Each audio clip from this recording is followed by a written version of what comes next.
आज मी इथे अशी रेसिपी आणलेली आहे जे मुलं काय आजची तरुण पिढीसुद्धा खायला मनाई करेल. तर ही कुठली रेसिपी आहे ती तुम्हाला समोर व्हिडिओत दिसेलच. तर सगळ्यात पहिले तर शेवटचा जो व्हिडिओ आहे मुलांचे म्हणजे मी विचारलं होतं त्यांना की तुम्ही खाल का ही रेसिपी किंवा हे मी बनवते ते खाल का, तर नाही म्हटलं त्यांनी स्पष्टपणे. पण त्याच रेसिपीला मी वेगळ्या पद्धतीने सर्व केलं तर मुलांनी आवडीने खाल्लं आणि मागून मागून खाल्लं की परत आम्हाला बनवून दे, आम्ही हे खातोय, खूप टेस्टी झालेली आहे. तर कुठली आहे ही रेसिपी ते तुम्हाला व्हिडिओमध्ये दिसेलच. व्हिडिओ सुरू करण्याआधी तुम्ही जर ही रेसिपी फेसबुकवर बघत असाल तर माझ्या पेजला फॉलो करा आणि यूट्यूबवर बघत असाल तर माझ्या चॅनलला सबस्क्राईब करा. त्याचबरोबर लाईक, शेअर आणि कमेंट नक्की करा आणि व्हिडिओ पूर्ण बघा, कारण स्किप करून बघाल तर तुम्हाला कळणार नाही कुठल्या वेळेला काय काय केलेलं आहे आणि कसं कसं केलेलं आहे. तर ही आपली जुनी पारंपरिक रेसिपी आहे. तर वेळ न गमावता रेसिपीला सुरुवात करूया. हॅलो फ्रेंड्स, मी लतिकास किचनमध्ये तुमचं स्वागत आहे. सगळ्यात पहिले मी इथे कढई घेतलेली आहे, त्यात तेल टाकलेलं आहे. तुम्ही तेल कमी जास्त तुमच्या हिशोबाने करू शकता, कारण की यात फारसं तेल लागत नाही. त्यानंतर मीडियम साईजचे 2 कांदे पातळ उभी चिरून घेतले आणि 4-5 मिरच्या हिरव्यावाल्या त्या पण बारीक बारीक कापून घेतल्या. तुम्ही मिरच्या स्किप करून तुम्ही यात नंतर लाल तिखट पावडर पण घालू शकता. ते कधी घालायचं ते तुम्हाला मी व्हिडिओसोबत सांगते. सोबत मी मीडियम साईजचे 2 टोमॅटो, थोडासा पिंकिश असा आपला कांदा झाला की 2 टोमॅटो चिरून घालून घ्यायचं आहे. एकदम बारीक फाईन नाही चिरायचं आहे, मध्यम चिरला तरी चालेल. सोबतच जर आपण टोमॅटो घातला तर आपल्याला त्यात मीठ घालायचं आहे. मीठ पूर्ण भाजीचं मीठ एकत्रच मी घालते आहे. नंतर आपण मीठ घालणार आहे, कारण की मीठ जर घातलं तर टमाटर आपले लवकर गळतात, व्यवस्थित शिजतात सुद्धा. तर इथे सोबतच मग मी मीठ मिक्स केल्यानंतर हळद पण घातलेली आहे. मी इथे हळद जेव्हा घालतो त्यावेळेसच आपल्याला लाल मिरची पावडर घालायचं आहे. मी मिरची घातलं असल्यामुळे इथे मी लाल तिखट घातलेलं नाही. आता इथे भाजी करते आहे, सोबत इकडे पीठ मळायचं आहे मला भाकरीचं. तर इथे मी भाकरी बनवते आहे, तर भाकरीचं पीठ मळायचं आहे म्हणून इथे मी गरम पाणी ठेवलेलं आहे. गरम पाणी पीठ मळायला आपल्याला जे भाकरीचं पीठ आहे ते पीठ मळायला आपल्याला गरमच पाणी हवं आहे. तर इथे कांदे सगळं व्यवस्थित शिजलेलं आहे, सुके मसाले पण व्यवस्थित शिजलेले आहे, ज्यात हळद मीठ टाकलेलं आहे ते सुद्धा शिजले. आता मी यात घातलं आहे 2 ते 2.5 चमचे छान बेसन घातलेलं आहे. तर हो, ही रेसिपी आहे पिठलं भाकरी. भरपूरसे लहान मुलं पिठलं भाकरी खायला बघत नाही, नाकतोंड मुरडतात. तर मी यांना वेगळ्या पद्धतीने पिठलं भाकरी सर्व करते, ज्यांना खायला मजा तर येईलच आणि चमचमीत पण वाटेल आणि खाणार पण आनंदाने. तर इथे काय केलं, मी बेसन घातल्यानंतर तेलातच छान 2-3 मिनटं हे बेसन परतून घेतलं, ज्याने कच्चा फ्लेवर तर निघतोच, त्यात सोबत या बेसनाला, या पिठल्याला खूप छान अशी चव येते. आमच्याकडे नागपूर साईडला पिठल्याला बेसन म्हणतात. तर इथे माझ्या तोंडात चुकून बेसन आले असेल तर तुम्ही समजू शकता. त्यानंतर छान 2-3 मिनटं मी बेसन भाजून घेतलेलं आहे. त्यानंतर इथे पाणी टाकलेलं आहे, एकदम पूर्ण एकत्र टाकायचं नाही आहे, थोडं थोडं टाकायचं आहे. तर इथे मी 1 ग्लास टाकलेला आहे आणि छान गुठळ्या मोडून घेते आहे, म्हणजे व्यवस्थित असं होतं. या वेळेला गॅस मिडियम ठेवायची, कारण की एकदम घट्ट व्हायला सुरुवात होते. तर इथे बघा छान पिठलं घट्ट व्हायला सुरुवात झालेली आहे. तुम्हाला पिठलं जसं घट्ट पातळ हवं आहे त्या हिशोबाने पाणी टाकायचं आहे. मला अजून पातळ हवं आहे थोडं, तर मी इथे टोटल 1.5 ग्लास पाणी वापरलेलं आहे.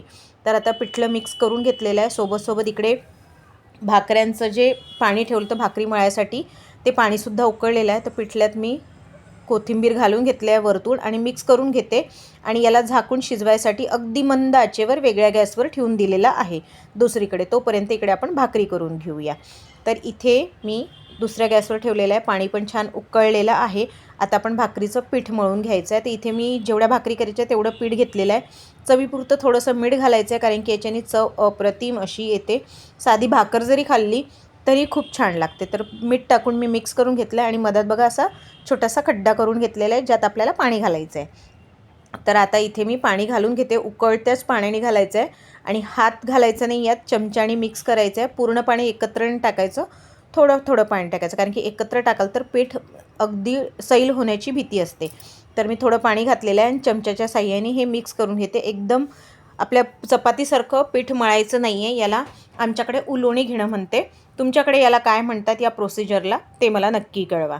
तर इथे मी मिक्स करून घेते आहे. मिक्स झाल्यानंतर याला झाकून तसंच गरम झाकून ठेवते, म्हणजे पीठ खूप छान होते आणि भाकरी अगदी सॉफ्ट होतात. तर याला मिक्स करून घेतलेलं आहे मस्त असं आणि याला आता झाकून ठेवून देणार 2 मिनटं. म्हणजे कोमट झाल्यानंतर एकदम गरम याच्यात आपल्याला पीठ मळता येणार नाही, तर मी कोमट झाल्यानंतर हे मळून घेणार आहे. तर व्यवस्थित असं मिक्स करून घेतलेलं आहे. त्याचबरोबर माझ्या चॅनलवर वेगवेगळ्या नवनवीन रेसिपीज आहे. एंड स्क्रीनलासुद्धा मी छान छान रेसिपीज दिलेल्या आहे आणि आय बटनलासुद्धा दिलेल्या आहेत. तर नक्की व्हिजिट करा आणि तुम्हाला कुठली रेसिपी आवडली ते मला नक्की कळवा. आणि हो, आजची जर रेसिपी तुम्हाला आवडली असेल तर एक लाईक नक्की करा. तर इथे पीठमध्ये पाणी मिक्स करून घेतलं आहे, झाकून थोडा वेळ ठेवलं आहे. आता पीठ छान कोमट झालेलं आहे. परत एकदा मी चमच्याच्या साहाय्याने मिक्स करून घेते आहे आणि नंतर मग हाताच्या साहाय्याने छान असं सॉफ्ट मळून घेते आहे.